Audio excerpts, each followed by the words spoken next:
इस वीडियो में हम रिव्यू करेंगे टैबलेट्स का जिसका नाम है फ्लूकोनाजोल। 200 मिलीग्राम में ये टैबलेट्स आती हैं और जैसे कि आप देख सकते हैं कि इसकी मेडिसिन के नाम में आता है अजोल। तो ये अजोल अक्सर एंटी फंगल ड्रग्स होती हैं। फंगस होती है ना, ये आपकी बॉडी पे जो इन्फेक्शन फैलाती है उसको फंगस कहते हैं। तो फंगस मुख्तलिफ तरह की इन्फेक्शन फैलाती है, जैसे कि ओरोफ्रेंजियल कैंडिडियासिस।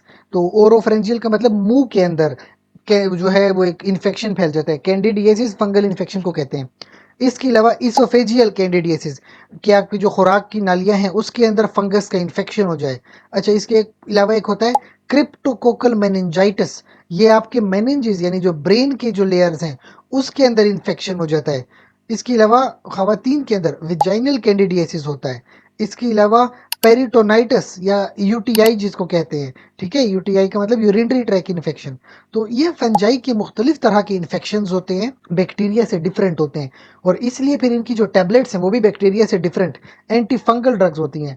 200 की डोज थोड़ी हाई डोज होती है। इसकी लोवेस्ट डोज देखा जाए 50 मिलीग्राम में भी मिलती है, 100 मिलीग्राम में आती, 150 मिलीग्राम में, फिर आती है 200 मिलीग्राम।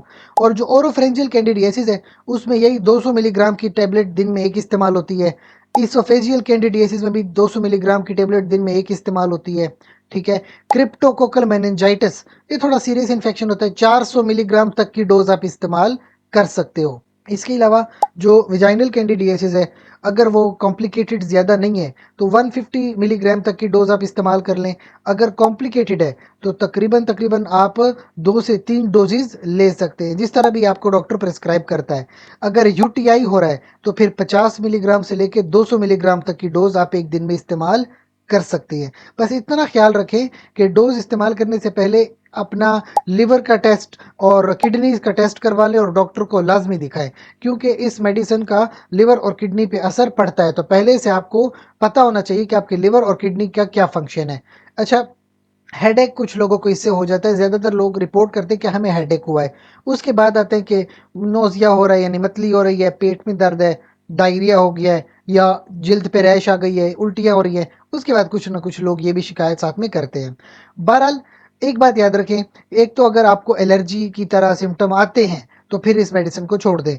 दूसरी बात ये कि इसके मेडिसिन के कुछ रिएक्शन और मेडिसिन के साथ भी आते हैं। तो इस बात का ख्याल रखिए कि जब आप ये मेडिसिन ले रहे हो तो साथ में कोई दूसरी मेडिसिन ना लें। तकरीबन तकरीबन 4 से 6 घंटे का वक्फा लाजमी रखें दूसरी मेडिसिन को इस्तेमाल करने में। अच्छा, आखिरी बात ये कि प्रेगनेंसी के हवाले से याद रखें, कोई भी मेडिसिन प्रेगनेंसी में खुद से इस्तेमाल नहीं करते। सबसे पहले अपने गायनाकोलॉजिस्ट के पास जाएं और उसके साथ मशवरा करें और जो भी आपको गायनाकोलॉजिस्ट हिदायत दे उसकी हिदायत के मुताबिक मेडिसिन का इस्तेमाल करें।